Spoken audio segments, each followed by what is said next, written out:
So we are about to start, right? Okay.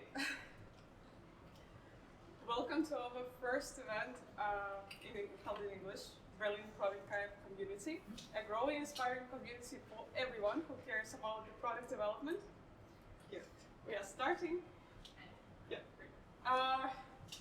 So, I'm very glad that you all made it today, although there are some barriers that were put for us by Deutsche Bahn, right? But yeah, thank you for making it today. And as you most probably seen, we have a very interesting agenda and topic to discuss today, right? And I hope we will also have captivating discussions. But first, let me introduce myself. I'm Daria. I'm the host of the event. And to tell you the truth, I think in pictures. And here is the story of my professional life in pictures. So, I graduated from the Russian university getting a bachelor degree in economic sociology. Then I worked for several years as a product researcher and market researcher in IT companies and agencies. Then I decided to move to Berlin to get my master's in Freie Universität, where I'm writing my thesis now. And around a year ago, I decided to switch career path and decided to go to the product management and joined the amazing Marketing team as a working student product. And around 6 months ago, I decided to create a Russian-speaking product community in Berlin, Berlin Product Hive, to host events and to connect people. This was our first event that was held actually in the cafe, we were discussing value proposition. And today we are here for our first event in English. So we are extending our horizons. And we are here in this room, not in the cafe, because my amazing Marketing team supported my initiative. That's why we are here. So that's all about me. And as a second round and with introductions, I also want to know a little bit about you. So if you're a product manager or product owner, please raise your right hand. Okay. If you're a designer, raise your left hand. Okay. If you are analyst, please clap your hands. No analysts. Okay. Then who are other people if you would like to just share with us what are you doing? Developer, really? Trying to be a product manager. Oh, really? Or technical product manager. Okay, I think you will enjoy the first part a lot. Maybe the second part will be a little bit too familiar, but please also add some things to Evgeny. Who else want to share? Hi, I'm Kate. I'm a workshop facilitator. But I work with product teams, including devs and the whole thing. I know. Okay. You? I'm Agile coach. I work with developer, product managers, and a lot of other roles to help them work together. Okay, cool. So, the agenda for today. So we will have a little bit intro time made by me, so introduction to the topic. Then we will have a talk time prepared by Evgeny, our speaker today. Then we will have a question and answers time, so you can ask whatever you want, Evgeny, even tricky questions maybe. Then we will have a little break. Then we will have a playtime and free time just to enjoy our talks, so we'll just meet to know each other a little bit better. So we also have some rules. So as you see, we don't use microphones today. So we will try to speak loudly, and but also please be quiet during the intro time and talk time. But at the same time, do not hesitate to be super active during the question time and play time. Also, we will enjoy our break in 45 minutes approximately. And there is a wonderful Sabir who taking some pictures of the event today. So yeah, you can say hi to him. And also two important points. So you know our page and the Meetup page. And here, I think the next week we will post the presentation, extended presentation with them, and also a link to photos that will be made during the event. And also, just for Russian-speaking audience, you can join our community Telegram if you want. So, or you can ask me after the meetup as well. So, intro time. What dev team hates about product managers? Like, hates. Daria, excuse me, what? Really? Hates is quite a strong word, right? Yeah, it's kind of a clickbait, yes, but of course, as a product manager, you are in the team, between the teams, between the people, and of course you can provoke some negative emotions of your colleagues, and especially dev team that has some different processes and knowledge. And I'm not just making it up. Actually, if you go through the internet, you will come after these discussions, for example, on the Reddit. Is it normal to resent product managers? Lol, product manager is just a bullshit? I'm starting to question the value of product managers. Do all developers hate product people, or is it just my experience? And why I hate product managers? So what I did, I went through these 5 and 6 more discussions like this, and I want to present you some of my learnings, what I learned, what actually people hate about product managers, not just people, but dev guys mostly. So these are 5 things I learned. So product managers, they hate when product manager doesn't know the product. Yes. As a product manager, you are actually expected to have answers to questions from the developer team as well as the other stakeholders about the market, the audience, what your product is, how to operate it, as well as why is it needed. So the constant absence of these answers can create doubt in the team about the value of their work as well as your work. That was one of the quotations of the user. My product manager, thankfully leaving next month, doesn't know the product after being the product manager for almost 4 years. Can't operate the software, doesn't know the feature set, doesn't understand the technology used, doesn't know the limits of capabilities. 90% of questions asked of them get redirected to me to be answered. So that sucks. Second point is when the product manager doesn't add any real value to the team. What do I mean by real value? As a product manager, you're expected to make clear product vision and strategy and shield developers from external pressures. This should be your positive input into the team's work.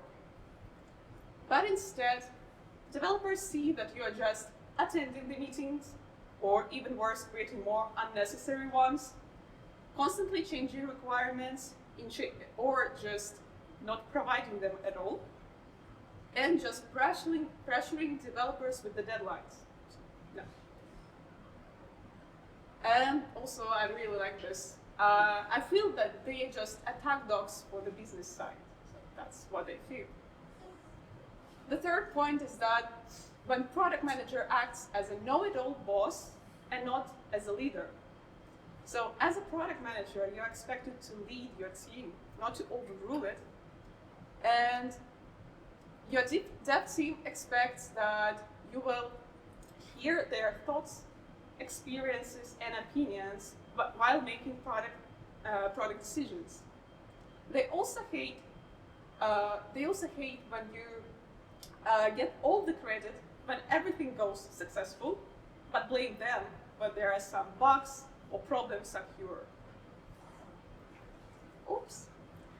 And the fourth point is when PM does micromanagement, tending to focus on how to do the stuff and when to do it, constantly pressuring instead of what and why, meaning that providing proper requirements and reasoning why we are actually doing this thing. So when writing tickets, my product manager would describe user stories as I would expect. However, she would also go into immense detail regarding how to implement it, technically speaking. By the time this reaches an engineer like myself, we are left with a good user story, but also a step-by-step direction to achieve a bad implementation. So even if you had experience in the tech in the past, so maybe you transitioned to product manager, allow your current team, dev team, to actually to be experts and give them freedom in choosing the technology as well as providing you with the timelines. And the fifth point, before I announce it, I would like to read this comment and would like you to guess it. My manager said I couldn't be a web developer because I'm colorblind. Any guesses what the reason what the point I want to make it? So what's so funny about this? It could be a backend developer. Huh? It could be a backend developer. They don't need a person to that. Yes, and also I think it refers to this thing that actually the code is in colors. And this is about the fifth point. Payam doesn't know the high-level tech details. Of course, your dev team is an expert. They can guide you, but you are still expected to know some basics in order to communicate successfully with your dev team and just to understand each other, right? So, some recommendations after these 2 points. Know your product, do not forget to use it. Be an expert in your field, so be an expert in product management and allow your team members to be experts in their field. Respect their time and effort of your team, so just simply do not forget to thank them if they did something right. And the fourth point, just listen again carefully because he will provide some insights into how the tech team works, right? Yeah.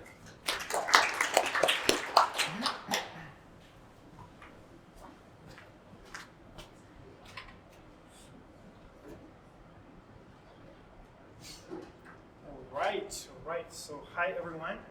My name is Evgeny. But I also have Starbucks name. So because I'm an expat. So you can also call me Jack. So Evgeny Jack, it's all right. So I'm a senior software engineer at Personia. Joined there recently. So I have more than 7 years of commercial experience. So tried different roles. Tried a bit of a manager, technical interviewer, still mentor though. So this is my stack. And one important thing that I highlight here that I communicate with stakeholders. So because I do that quite a lot, and this is kind of responsibility that I kind of volunteered one day, and then ever since it's been affecting my career in a good way. So my goal today is to build a bridge between product team and engineering team. Here's our little agenda, so we're gonna go over. And a little disclaimer before we start. So everything here is from technical perspective, from engineering side. So let's say I communicate from another side of barricades so that I can bring you some insight and details about what's going on there with these tech people. So before we kick in with like the most interesting part, so here's the first topic, kinds of specialists. So, and this is an interesting point here. Does anyone know the difference between a software engineer and a software developer? So imagine that you communicate with your dev team all the time, and then you hear, I don't want to go to these meetings, I don't want to participate in meetings. What I want to do is to write code and nothing else. So, do you hear that? It's probably a developer. So, because ultimately, even though these things get mixed up sometimes, there is a difference between that. Here's a little widget to talk about software developer. So they have certain verbs, nouns, and channels that I prefer to indicate here. So developers get creative. So they are experts in their code, so they want to refine system. They want to work with features, components, and they want to make system better on the low level. They don't want to go and talk to a lot of people, so they just want to develop the code. So that's the idea of a developer. So that's what they do. They communicate usually with a product manager or product owner, with their teammates, sometimes with consumers. It depends on process of different teams. However, the software engineer is a little different role. So, I mean, actually, it's very much different role. So as you can see, it has much more verbs and communicate, research, scale, propose, a lot of soft skills kicking in here. Also nouns, so they work with architecture, they work with system, so they design solutions, integrations and all, but like developers cannot do that. So, but engineers kind of broader in that case, and most importantly, they communicate with other teams and stakeholders. So that's the most important part about that. So their responsibilities oftentimes get interlaced, so therefore the confusion between those. The main difference, in fact, it's a payroll, because software developers gain less, just a little, than engineers. Again, depends on position, depends on the team. Also, there is a market trend that basically kind of forces the merge between the roles. So mentally, this role, the separation exists, because of course you meet a lot of engineers and developers. So, and they say, I just want to write code. I don't want to go to meetings. I don't want to do anything. So, and on the other hand, you see autonomous units, kind of jack of all trades, who are usually engineers, who go and talk to stakeholders. They do a lot of stuff. So it's basically the difference. So the takeaway out of this, what to do with that? So if you talk to your developers, your engineering team, so you try to determine who are you dealing with. Is it a software engineer? If it is a software engineer, just support and improve their verbs, such as communication and everything like that. Just build effective communication with them. If it's a software developer and they really resent what's going on with all the meetings and all, so probably just give them suitable role where they can excel, support them as a developers, and don't push responsibilities of engineer on them, because otherwise they're going to be demotivated. And another one, you can suggest them to just go into the engineer. So that's the take of it. And the next, after we know the difference between specialists, let's take a look at engineering flow, what actually happens behind the scenes. Okay, simple concept here going on. So we want to build just like kind of a little thingy that allows us to pay with PayPal in our application. So imagine your product, so you come to the engineering team and ask, okay, so we want that. There's a reference. How long will it take? And they're like, 6 or more sprints. I'm like, why? It's just a simple concept, isn't it? To answer that, we need to take a look at what actually happens on the engineering side of things. So I prefer learning by example, therefore we stick with that PayPal example. Like PayPal a bit. Imagine we have this task. So we want to integrate a new payment method, PayPal, into the application checkout. So this is our input that we've got. And for us, for engineering team, there are some milestones that has to be gotten through for the task. Triage, research, implement, and monitor. So they are different. I will tell about every which one a little bit. The triage is kind of an entry point.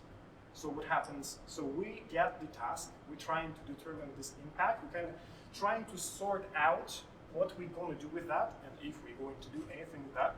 We align some priorities, such as we look tech debt, vulnerabilities, whatever we have around plate. Then we check capacity, check duplicates, and I will show you what we do here.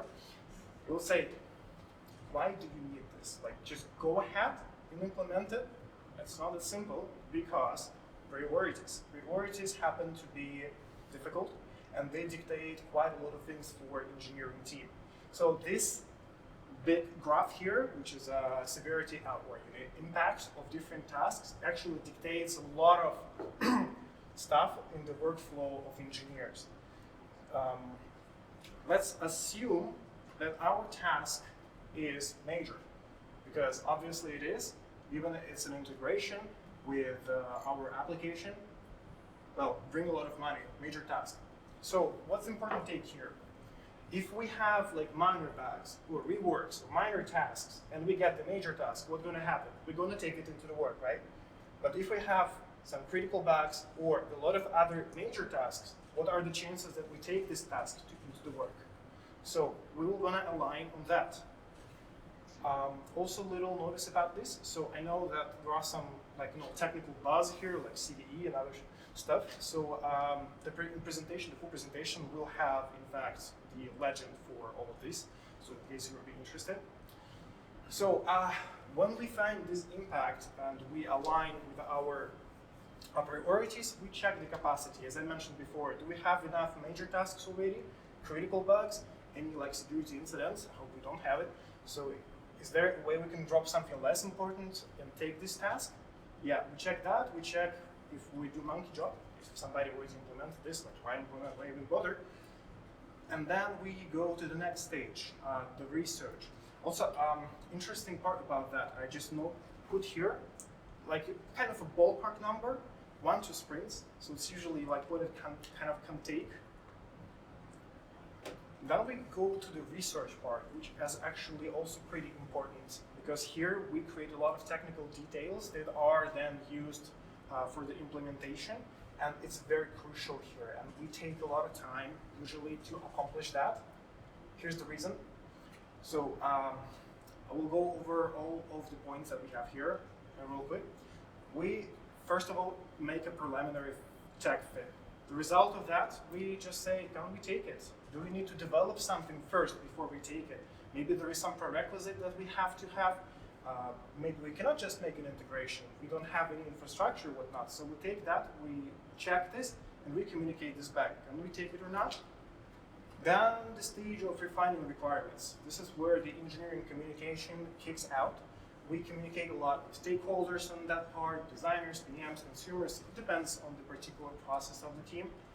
And important stuff that we come up with the document that explains the definition of done, the acceptance criteria, the expectations. We ask questions. Right, if we implement the PayPal integration, so gonna accept cards, PayPal balance, any features from PayPal, empty state, error handling. So what are we gonna do about this? We align on the expectations with stakeholders, with PM as well, and with business here. Then very difficult technical part coming in. We create technical design documents. So in different companies it is kind of a little different, depends on the process, but it's like an overall experience where based on these product details and business details that we gathered during the previous points. So we come up with technical proposals in plural because we like to have options.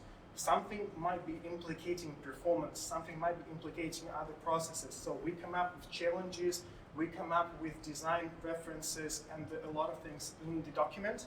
And then, based on that document, we get in the stage of brainstorming with the team where we assert our options. When we refine solutions and we choose a final option that we want to go with. And after that, we decompose this and we estimate. So we structure subtasks. So, and for example, after we discussed everything, we come up with a lot of tasks. So here's just an example with ballpark number estimations in story points. I mean, we all know what story points are, right? So yeah, so and we create tasks that are actionable. And only after that, we can actually start doing something. And here, we have more or less definite estimation of what it's going to be.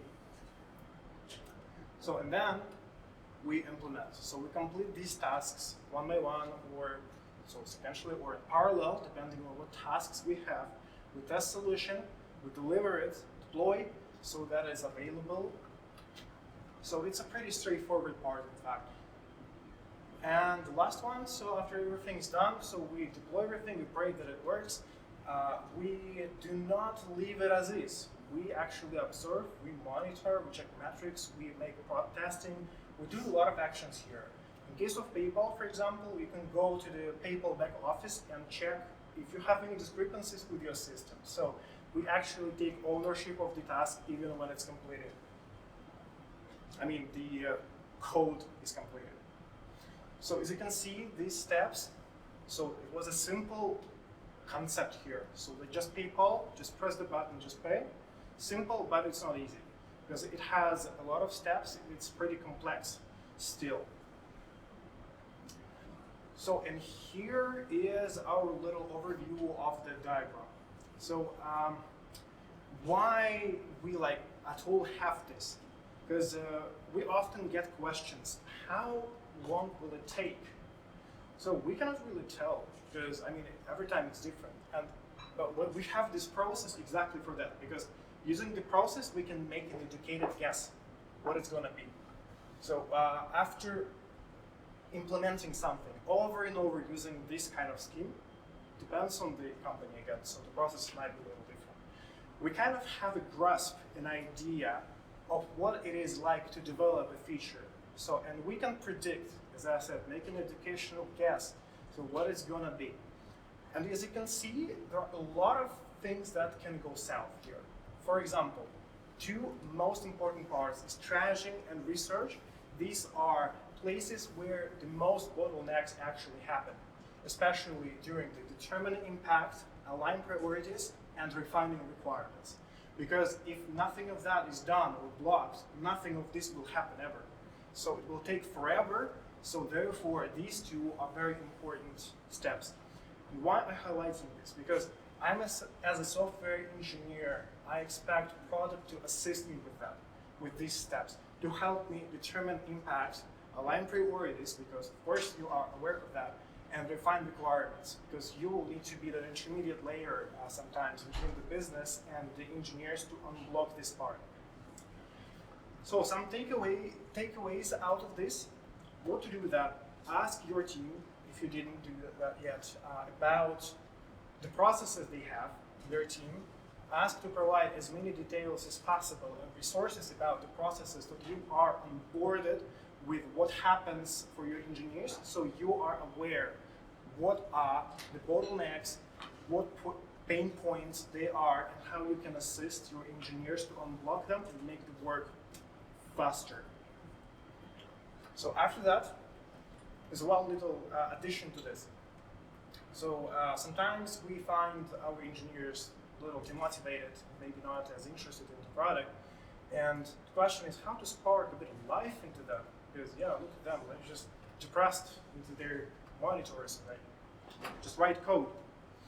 Remember this little scheme that I told you about? Let's make some changes to that.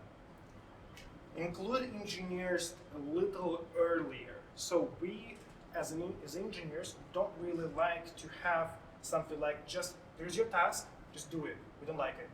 What we like is actually to be involved in the product. Therefore, we want to be included there on the level of initial discussions and brainstorming, so we actually can share our insight. Because maybe if we have this very preliminary discussion with business and with stakeholders sometimes, like it doesn't have to be very early on the level of C officers or whatnot. So it has to be something where you just start to kick off the things. And maybe with some insight from engineers, these parts, the triaging and research, will happen faster. And after we complete everything, also do not forget to keep engineers in the loop, because we really like to feel accomplished, and the way to feel accomplished for us is to see the impact of our work. So therefore, do not hesitate to bring any product insights, should you have some, to help understand engineers the impact of the work and help to maintain ownership and stay motivated and don't be depressed. Right, just key learnings, just to refresh them a little. Developers and engineers are different roles naturally, so they are often get mixed up. That happens, that's all right. Engineering processes are complex, and you really need to be onboarded. The same way how engineers have to be onboarded in the product aspects, it is expected from products to be involved on the technical part, at least some bread and butter topics. So, and include engineering team to different phases of the product, so they feel the impact. They're not just a cog of the system, but they are actually contributing to it, and they feel the product, what the product is. That's it for my side. If you have any questions, some tricky questions, I'm ready to accept them. Shoot away. Yeah.